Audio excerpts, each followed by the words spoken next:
Trade analyst से बात कर रहा था और वो लोग बहुत ज़्यादा एक्साइटेड थे जवान के रिलीज़ को लेके। तो मैंने उनको बोला कि यार क्या आपको लगता है कि 7th ऑफ सितंबर बहुत ही ज़्यादा आइडियल डेट है और ये बेटर डेट है 2nd ऑफ जून से, क्योंकि 2nd ऑफ जून के बाद इमीडिएटली 2 हफ्ते के बाद 16th ऑफ जून के आसपास आ रही थी आदि पुरुष। तो क्या ये एडवांटेज हो सकता था कि 2 हफ्ता अगर क्लीन रन चले जाती और उसके बाद ये रिलीज़ हो जाती? तो आंसर ये मिला कि देखो, शाहरुख खान ने अपनी स्ट्रैटेजी बहुत क्लियर रखी थी कि बहुत सारे मूवीज़ जो रिलीज़ होने वाले थे एंड ऑफ अगस्त में और उसके बाद मिड ऑफ सितंबर में, 7th ऑफ सितंबर ऑनवर्ड्स काफ़ी सारे रिलीजेस थे। धीरे धीरे करके सारी जितनी भी मूवीज़ थी वो शिफ्ट करा दी गई, सिवाय एक मूवी के जो कि 15th ऑफ सितंबर को आनी है, जो कि है योद्धा। उसके बारे में भी हम बात करेंगे। जब ये मूवीज़ धीरे धीरे मूव हो गई और लोगों ने बहुत हल्ला किया कि भाई जवान तो इमीडिएटली रिलीज़ हो रही है, 2025 के अंदर आएगी, बहुत सारे मीम्स बन गए। तो फिर प्रोड्यूसर्स ने बोला कि अब हम अपनी स्ट्रैटेजी क्लियर करते हैं और आपको बताते हैं कि हम कब रिलीज कर रहे हैं। ये 7th ऑफ सितंबर को। 7th ऑफ सितंबर को फुकरे आनी थी 2, जो कि फुकरे 3 आनी थी, जो कि मूव हो गई। और उसके बाद अब ये भी सर्टन हो चुका है कि 15th को जो मूवी आनी थी वो भी मूव हो चुकी है, जिसका नाम योद्धा है, तो वो भी नहीं आ रही है। तो अब जब 7th को, विच इज़ अ थर्सडे, तो Thursday, Friday, Saturday, Sunday, Janmashtami वाले दिन ये रिलीज हो रही है 7th ऑफ सितंबर को। तो 4 दिन का एक्सटेंडेड वीकेंड प्लस 28 को फिर जाके कोई और मूवी रिलीज हो रही है, जो कि है सलार।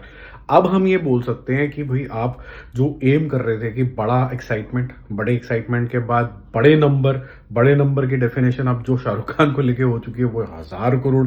क्योंकि लोग की उम्मीदें ये हो गई हैं कि अगर पठान ऐसा कर रही है और अगर साउथ का डायरेक्टर और ट्रेडिशनल हिंदी सिनेमा का कोई एक्टर आ जाता है विद साउथ के काफ़ी सारे एक्टर्स, तो कोई और बड़ा धमाल करनी चाहिए।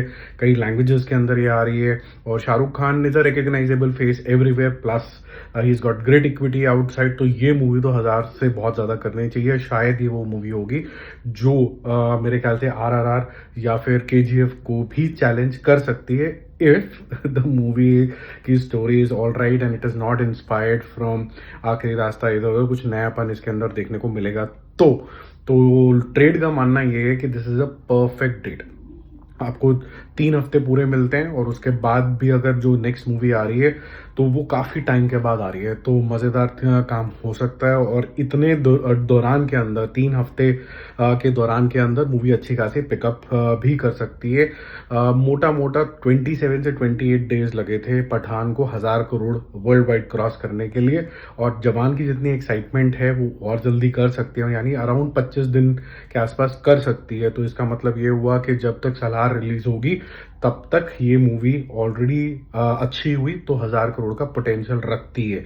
तो इसके लिए क्लीन स्लेट हो गया, बीच में कोई भी मूवी नहीं है। तो मज़ेदार है।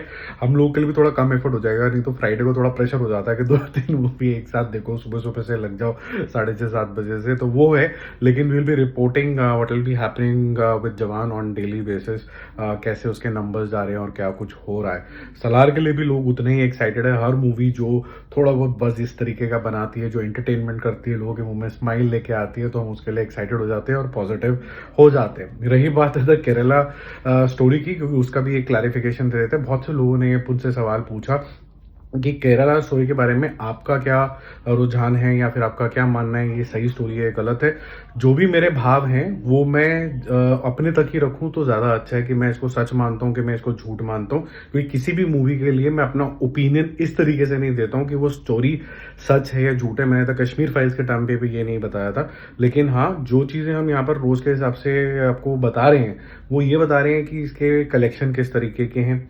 फिर अगर कलेक्शन के अलावा इसके अंदर कुछ नेगेटिव एस्पेक्ट्स की लोग बात करें, लेकिन उसके अलावा फिर भी ये बहुत अच्छे नंबर कर रही है, तो इसका मतलब है पब्लिक का प्यार है या गवर्नमेंट का साथ है। तो ये रिपोर्टिंग है। Reporting doesn't mean siding on any of the ways. इस तरीके की मूवीज में बहुत ज़्यादा ओपिनियनेटेड हो जाते हैं लोग, और मेरे ख्याल से अपना ओपिनियन जो है वो अपने तक ही रखना चाहिए, क्योंकि कोशिश ये करें कि इसको पॉजिटिव नज़रिए से देखें। पॉजिटिव नज़रिया द केरला स्टोरी को लेके सिर्फ यही है कि लोगों को पसंद आ रही है, वो स्टोरी के बारे में जानना चाहते हैं। या फिर दूसरा नज़रिया ये हो सकता है कि ये जो सब्जेक्ट है, चाहे वो 1 या 2 जनों के साथ हुआ हो, तो उसको कर्टेल कैसे किया जा सकता है उसके बारे में जागरूकता फैलाने के काम आ सकता है। बाकी इसके अलावा ज़्यादा दिमाग लगाना नहीं चाहिए मेरे ख्याल से, क्योंकि उसके बाद फिर नफ़रतों का सिलसिला थोड़ा-सा शुरू हो जाता है। कमिंग बैक टू जवान, जवान के लिए एक क्लीन स्लेट है। 3 हफ्ते की मुझे लगता है कि 1000 करोड़ से ज़्यादा करने का बिल्कुल पोटेंशियल है। इनफैक्ट 1000 ही नहीं, ये वो वाली मूवी शायद पहली हो सकती है जो पैन इंडिया, जितनी भी साउथ की मूवीज़ अभी आई हैं जिनको हमने ब्लॉकबस्टर माना है और एंटरटेनमेंट के तराजू में सबसे ऊपर माना है उनको, 1200 करोड़, 1300 करोड़ जैसे आरआर करी है, ये उससे आगे जाएगी। आपको क्या लगता है कि क्या ये आरआरआर का रिकॉर्ड तोड़ पाएगी कि नहीं? कमेंट करके ज़रूर बताना। Bye bye.